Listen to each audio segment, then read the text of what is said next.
For centuries, Thailand has had this incredible deep well of herbal knowledge, a tradition just packed with remedies for the body and spirit. But what happens when all that ancient wisdom collides with the tough demands of modern science?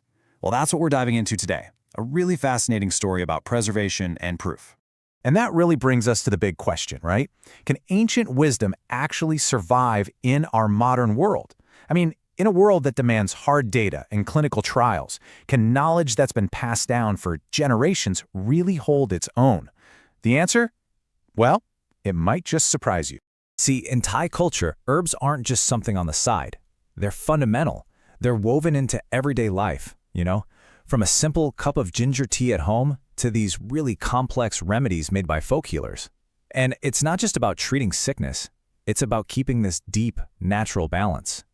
This wisdom was basically a living, breathing library, passed down orally from master to student. But here's the catch. Without the language of science, pharmacology, clinical data, all those safety profiles, this absolutely invaluable cultural heritage, it risks fading away. It could just be dismissed as folklore in our evidence-based world. And that would be a huge loss. So what if you could actually build a bridge between those two worlds? Well, that is exactly what one institution has been doing for decades. Let's talk about the incredible work of the Chao Phraya Abaibu Bejer Hospital. So their journey kicks off way back in 1983. A truly pioneering pharmacist, Dr. Supaporn Pittaporn, she started going out into communities, literally walking through forests, sitting down with traditional healers, all to document their knowledge before it disappeared forever. I mean, think about that. This wasn't just about collecting plants. It was about preserving lifetimes of wisdom. From that point on, they built a whole system to test that wisdom, which brings them to where they are today, a world-renowned leader in validated herbal medicine. From leaves to medicines. That's their motto, their guiding philosophy, and honestly, it just perfectly captures their mission. It's all about that journey, taking traditional knowledge rooted in nature and transforming it into safe, effective, and reliable treatments for the world we live in today. Okay, so how do you do that? How do you actually turn a leaf into a medicine? It's a long, tough path, and it's designed to make absolutely sure that whatever comes out at the end is both safe and effective. It all starts with this really cool field of study called ethnobotany. Basically, this is where scientists and researchers go straight to the source, the local communities and the folk healers. They don't just ask, hey, what plant is this? No, they ask, how do you use it? Why do you use it? What does it treat? This is all about respectfully documenting a living history. All right, so once they've documented all that folk wisdom, it has to run what they call the gauntlet of science. First, in the lab, they're screening for active compounds. Then, and this is a big one, come the clinical trials. We're talking double-blind, placebo-controlled studies to prove it actually works on people.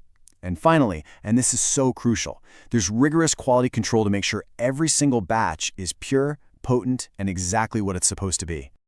Okay, theory is great, but what does this look like in the real world? Let's get into two fantastic examples of plants that have made that entire journey, from traditional use all the way to a scientifically proven medicine. First up, we've got a local herb known as Crotic Kai Dam. For generations, healers have used this to soothe aching muscles and joints. Now, this is where it gets really fascinating. When scientists took it into the lab, they discovered it contains compounds that work on the body in the exact same way as common anti-inflammatory drugs like ibuprofen. How amazing is that? Tradition pointed the way, and science found the why. And they didn't just stop there. They put it to the test with a real clinical trial. They had patients with neck and shoulder pain use a spray made from the herb. And guess what? They showed a statistically significant drop in pain compared to a placebo. Now you see that little number on the screen, p less than 0.05? That is basically the scientific seal of approval. It's a really high bar to clear, and it means there's less than a 5% chance the results were just a fluke. In plain English, the science says this stuff works. All right, here's one you've probably heard of, turmeric. In Thai tradition, this thing is a powerhouse. It's used for everything from inflammation to improving circulation.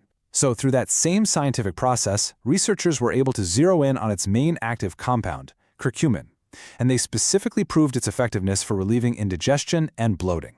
It's another perfect example of science confirming what healers have known for centuries. So, after all this, what does it really mean for the future of wellness? Not just in Thailand, but for all of us, around the world. Well, for starters, this is not some small niche market. According to the World Health Organization, the global herbal medicine industry is worth over 60 billion US dollars. That's billion with a B. There is a massive global hunger for natural, effective treatments. So, what are the big takeaways from all this? What should you remember? First, it's about safety first. This scientific rigor weeds out huge risks like contamination or using the wrong plant. Second, you get proven efficacy. You're getting treatments that are both rooted in tradition and backed by hard evidence. Third, it's about respectful integration. This whole model honors and preserves cultural wisdom. It doesn't try to replace it.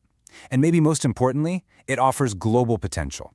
This is a blueprint for how other traditional medicine systems all over the world can be validated and brought safely into the modern age.